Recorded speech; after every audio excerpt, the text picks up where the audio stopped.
Donc, à travers cette autre vidéo, je vais vous montrer la méthode pour calculer la longueur d'un des côtés de l'angle droit. Vous voyez bien ici qu'on cherche le côté AC, qui est un des côtés de l'angle droit.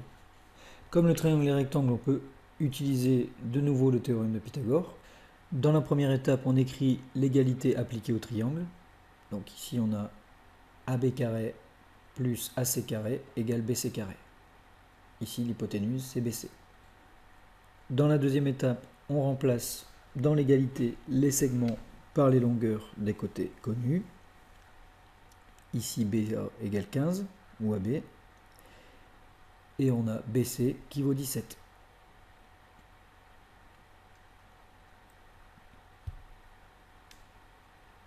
On peut donc écrire 15 au carré plus AC carré égale 17 au carré.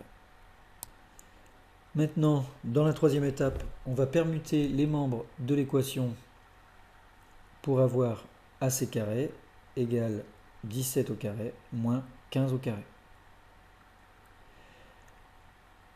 Dans la quatrième étape, on effectue les calculs pour simplifier.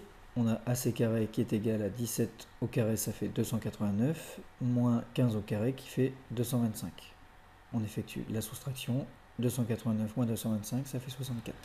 Nous arrivons maintenant à la dernière étape, la cinquième étape. Pour calculer la longueur AC, il faut de nouveau penser à la racine carrée.